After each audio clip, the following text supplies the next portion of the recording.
Bismillahirrahmanirrahim. Assalamualaikum warahmatullahi wabarakatuh. Halo, selamat sore teman-teman semua. Bu Dani kali ini mau membahas tentang materi yang akan kalian pakai untuk UTS besok, akuntansi perbankan. Nah, teman-teman, ini adalah salah satu contoh soal UAS untuk akuntansi perbankan pada tahun akademik 16-17 atau 17-18 ya, sudah beberapa tahun yang lalu. Tetapi pada dasarnya nanti soal UTS kalian yang akan kalian kerjakan besok itu kurang lebih seperti ini begitu ya. Kurang lebihnya. Jadi mungkin bisa jadi lebih, mungkin bisa jadi kurang. Nah, teman-teman, biasanya soal UTS atau UAS-nya untuk akuntansi perbankan itu akan diawali dengan data neraca pada neraca yang ada pada satu bulan. Biasanya kalau di sini adalah bulan November gitu, miliknya bank siapa gitu. Kalau di sini adalah BPR Arta Graha Solo. Jadi kita sebagai banknya kita mencatat sebagai bank BPR Arta Graha ya, bukan yang lain. Oke, kemudian ini ada neraca yang terdiri dari aktiva dan pasiva ya. Yang aktivanya ada kas, ada antar bank aktiva, pinjaman yang diberikan, aktiva tetap, dan akumulasi penyusunan aktiva tetap. Nah, di sini kenapa pinjaman kok justru menjadi aktiva bagi kita? Ini adalah pinjaman yang kita berikan kepada nasabah kredit ya, atau kredit. Nah, karena kredit itu kita memberikan pinjaman kepada nasabah, maka ini adalah aset atau aktiva bagi kita. Sehingga dia berada di kolom aktiva begitu ya. Sedangkan untuk di kolom pasiva itu ada utang pajak, ada tabungan, dan antar bank pasiva serta modal saham. Kemudian ini jelaskan kenapa tabungan justru ada di kredit. Nah, tabungan yang dimaksudkan ini adalah tabungannya nasabah. Jadi, bagi nasabah itu adalah tabungan atau asetnya. Tetapi karena kita adalah berlaku atau bertindak sebagai BPR Arta Graha Solo, maka tabungan ini adalah pasiva atau utang bagi kita seperti itu. Jadi dia saldo normal tabungan itu ada di kredit. Ingat ya. Antar bank pasiva ya sama ini berkebalikan dengan antar bank aktiva tadi ya. Ketika ini antar bank pasiva itu antar bank pasiva ini adalah saldo atau tabungan bank lain di bank kita, sehingga itu menjadi pasiva atau utang bagi kita. Makanya namanya adalah antar bank pasiva seperti itu. Kalau yang ABA tadi antar bank aktiva ini di debit karena dia memang golongan aset. Jadi antar bank aktiva itu adalah aktiva kita, aktiva BPR Arta Graha Solo di beberapa bank seperti itu. Sedangkan antar bank pasiva ini adalah aktiva beberapa bank ya, beberapa bank dari luar yang ada di BPR Arta Graha Solo. Jadi beda ya, satunya aset untuk kita, yang satunya kewajiban atau utang. Kemudian di sini ada saldonya ABA, ada saldo tabungan, saldo pinjaman, dan saldo ABP yang nanti kita gunakan untuk mengisi kartu rekening ya dari masing-masing nasabah. Lanjut, kita akan masuk ke jurnal kas masuk, jurnal kas keluar terlebih dahulu sebagai langkah pencatatan awal dalam transaksi perbankan. Nah, jurnal kas masuk digunakan untuk mencatat transaksi-transaksi yang menyebabkan adanya kas masuk ke bank kita, ke BPR Arta Graha. Sedangkan jurnal kas keluar atau buku kas keluar itu digunakan untuk mencatat transaksi-transaksi yang menyebabkan uang keluar dari BPR Arta Graha seperti itu. Kita contohkan terlebih dahulu teman-teman untuk satu contoh untuk jurnal kas masuk, satu contoh untuk jurnal kas keluar ya, karena tidak nanti kalau recordingnya terlalu besar ya, terlalu lama nanti ukurannya terlalu besar. Oke, jadi udah ini contohkan satu-satu. Di sini ada tanggal 3 November ditarik simpanan dari Mandiri. Nah, Mandiri ini ceritanya kita punya ABA di sana, antar bank aktiva ya. Jadi kita punya simpanan di Mandiri, tetapi kita menarik simpanan kita yang ada di Mandiri. Maka ketika kita menarik berarti ada uang masuk dong ya. Maka masuknya di buku kas masuk atau jurnal kas masuk. Pada tanggal 11 kita tulis keterangannya penarikan ABA Mandiri. Kenapa ditulisnya bukan penarikan simpanan Bank Mandiri? Ini akan lebih memudahkan ketika kita memberikan nama ABA atau ABP atas transaksi yang ada seperti itu. Jadi makanya di sini seharusnya itu dibesarin semua ya. ABA Mandiri seperti itu. Penarikan ABA Mandiri ada uang kas masuk. Nah, kas masuk di sini nih harusnya kasnya debit ya, teman-teman. Tetapi ini masih ada di kredit. harusnya ini dipindahkan ke sebelah kiri ya. Jadi kas masuknya 5 juta, kemudian kreditnya apa? Kreditnya karena dia bukan merupakan pinjaman, bukan juga bunga, bukan tabungan, bukan deposito dan provisi administrasi. Jadi tabungan itu beda ya teman-teman dengan ABA ya. Tabungan itu adalah rekening nasabah tabungan yang ada di tempat kita, itu namanya tabungan. Sedangkan rekening tabungan kita atau simpanan kita yang ada di bank lain itu namanya ABA, antar bank aktif. Nah, di sini nggak bisa masuk di sini semua ya. Kita bisa masuknya di kelompok serba-serbi dengan nama rekening yaitu ABA Mandiri. Harus dibesarin begini ya teman-teman, ABA, Mandiri. Mandiri, seperti itu. Dan jumlah 5 juta. Kemudian lanjut lagi, Bu Dani mau ke jurnal kas keluar. Di jurnal kas keluar, Dani scroll ke bawah. Jadi ini ada penarikan tabungan ELA ini tanggal 4 ya kalau nggak keliru ya. Jadi di sini ELA ini adalah nasabah tabungan. Kalau kalian bingung ini ELA ini siapa, nanti dicek di sini ada nama-nama nasabahnya. Jadi ELA ini adalah nasabah tabungan yang dia menarik tabungan dia di bank kita di BPR Artagraha itu sebesar 3 juta. Maka ada aliran uang keluar, maksudnya di buku kas keluar.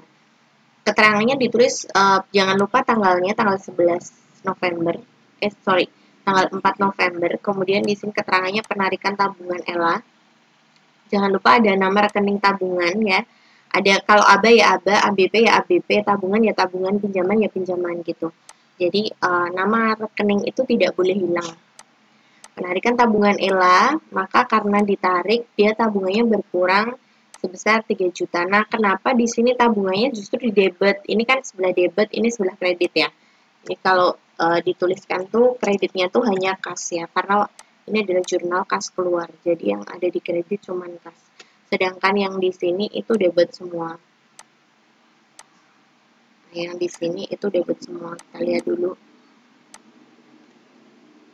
Debit.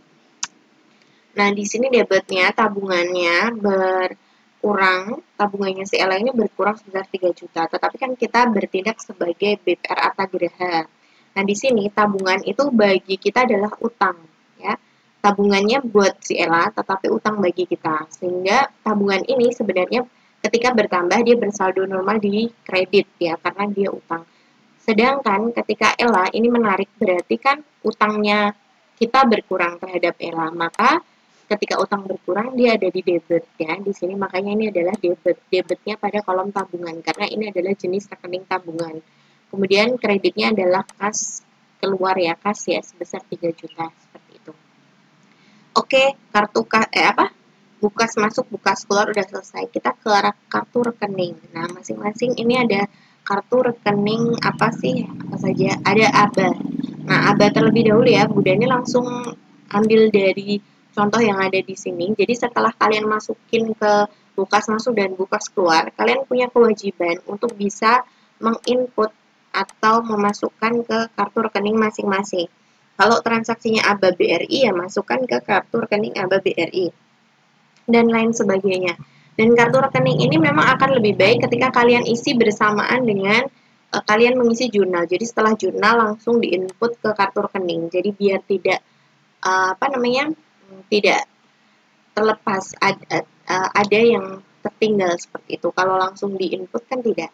Jadi di sini kita masukkan terlebih dahulu saldo awal masing-masing kartu rekening. Nah, di sini kartu rekening ABA BRI itu ada di sini ya. Saldo awalnya ada 20 juta. Nah, di sini memang saldonya tidak ada debit atau kreditnya, tapi kita harus tahu bahwasanya ini adalah ABA, antar bank aktiva. Jadi aset atau hartanya kita di Bank BRI. Sehingga karena ini harta, saldo normalnya ini adalah di debit. Oke, kemudian kita lihat kok ini ada transaksi yang ada di sebelah kredit.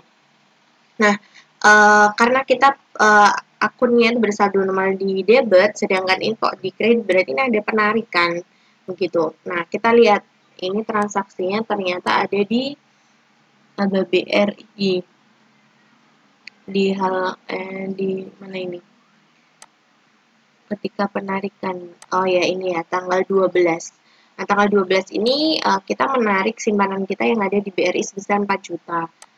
Seperti itu ini ya, 4 juta. Sehingga karena kita mengurangi harta kita, berarti harta kita berkurang di sebelah kredit 4 juta.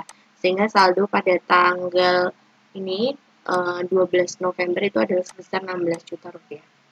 Kemudian kita ke rekening ABP. Nah, ini ada contoh rekening ABP-nya BNI. ABP BNI ini adalah saldo awalnya itu sebesar 70 juta. Kita masukkan di sini.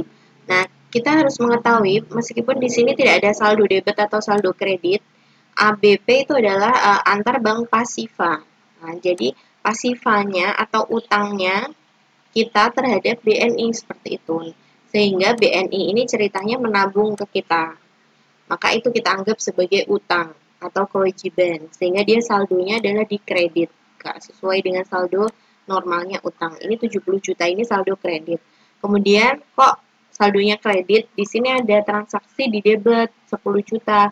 Berarti ada bukan pelunasan, pencicilan, pengangsuran ya. Ada angsuran sehingga utangnya kita terhadap BNI itu berkurang.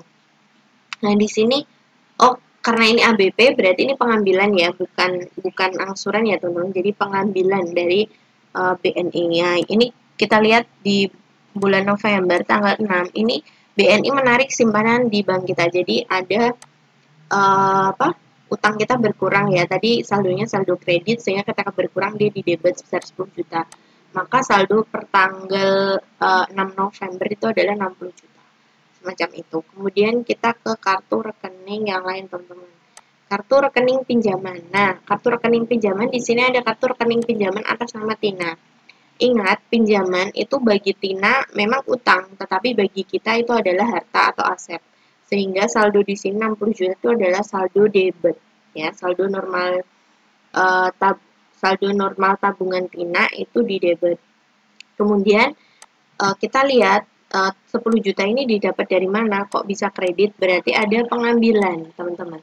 Pengambilan tabungannya si Tina 10 juta. Kita lihat ada di sebelah mana? Tina.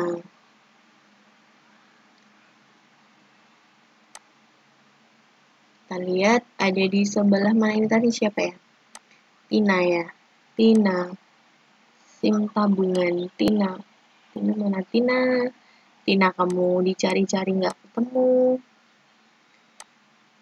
Tina mana Tina? Kok nggak ada? Kok nggak ketemu? Oh ini ya. Nah yang ini. Tanggal berapa ini? 21. Jadi karena ini ada, ini sorry, ini bukan tabungan ya ini tadi. Ini adalah pinjaman si Tina. Jadi karena ini rekening pinjaman Tina, berarti ini bagi kita adalah aset ya. Itu ini adalah saldonya, saldo normalnya debit. Jadi ketika Tina ini mengangsur atau menyicil, jadi kan membayar ke kita ya. Utangnya si Tina kepada kita itu berkurang, maka utang berkurang ada di sebelah kredit. Hartanya kita maksudnya, maaf. Hartanya kita berkurang atau asetnya kita berkurang. Jadi karena di sini adalah aset debit, maka ketika diambil diangsur berarti aset kita berkurang karena sudah diangsur oleh si Tina itu tadi 10 juta. Nah, kenapa di sini ada bunga yang tidak dimasukkan? Bunga ini nanti cukup dimasukkan di pencatatan jurnal kas masuk ya, teman-teman. Jadi tidak perlu masuk ke kartu rekening kredit atau rekening pinjaman. Kemudian kartu rekening tabungan. Nah, kartu rekening tabungan ini kita punya dua nasabah, Deva sama Ella. Kemudian ini langsung ke Deva. Nah, Deva ini saldo kartu rekening tabungan. Jadi kalau tabungan itu berarti utang bagi kita ya. Tabungannya si Deva tapi utang bagi kita. Maka saldo 40 juta di sini adalah saldo bersaldo normal di kredit karena utang. Nah, kemudian si Deva ini ternyata ada transaksi yakni nih ya, diterima setoran tabungan. Jadi si Deva tuh nabung lagi ke kita. Jadi utang kita semakin bertambah karena semakin banyak tabungan dari nasabah. Maka mutasinya di kolom kredit karena utang bertambah ada di kredit sehingga saldo per tanggal 5 November ini adalah tinggal ditambahkan sebesar 48 juta. Oke, kemudian Bu Dani ke NPI. Nah, di sini kebetulan belum ada cara mengerjakannya, tapi Bu Dani kasih contohnya untuk NPI atau nota pembukuan intern. Jadi NPI ini teman-teman, di sini ada persoalan yang sudah kalian buat tadi, baik bukas masuk, bukas keluar udah, kartu rekening, ABA, pinjaman, tabungan, ABP sudah, yang belum NPI. Nah, yang di NPI itu informasinya ada dari sini. NPI itu seperti jurnal penyesuaian, teman-teman. Nah, di sini pada akhir periode itu kita akan memberikan bunga tabungan kepada nasabah tabungan dan juga bunga ABP atas nasabah ABP. Besarnya sama 1%. Nah, kita ke bunga tabungan terlebih dahulu. Kita ke kartu rekening tabungan, teman-teman. Jadi kita masukinnya ke kartu rekening tabungan. Ini adalah tabungannya si Deva dan kita menghitungnya tingkat bunga tabungan 1% ini dihitung dari saldo akhir di akhir bulan November miliknya si Deva. Nah, di sini kalau dilihat ini adalah saldo terakhirnya si Deva, 45.500.000. Jadi ketika dia mendapatkan bunga sebesar 1%, berarti 1% dari saldo terakhir. Ketemunya adalah 455.000. Kenapa ini mutasinya di kredit? Karena ingat, ini adalah tabungan, sehingga tabungan itu bersaldo normal di kredit, ketika bertambah dia ada di sebelah kredit ya. Jadi ketika kita kasih bunga berarti kan tabungannya bertambah di kredit juga. Maka pada saldo akhir periode adalah 45.955.000. Tetapi teman-teman, ternyata tabungan itu juga dikenai pajak. Nah, pajaknya ini bukan atas tabungannya tetapi atas bunganya. Bunganya tadi 455.000 dikenai pajak 10% di sini datanya. Jadi 10% dari 455.000 yaitu 45.500. Kenapa di sini ada mutasinya debit? Karena pajak ini otomatis adalah mengurangi tabungannya Deva. Ingat, tabungan itu bersaldo normal kredit sehingga ketika berkurang dia di debit. Jadi 45.955.000 dikurangkan dengan 45.500 sehingga saldo terakhirnya adalah 45.909.500 rupiah. Oke, ini adalah sebagai contoh, ini masih ada banyak, tetapi nanti teman-teman coba dikerjakan dulu semampunya. Kita akan bahas lagi seperti itu. Good luck untuk pengerjaan UTS akuntansi perbankan besok. Jangan lupa kerjakan dengan jujur. Assalamualaikum warahmatullahi wabarakatuh.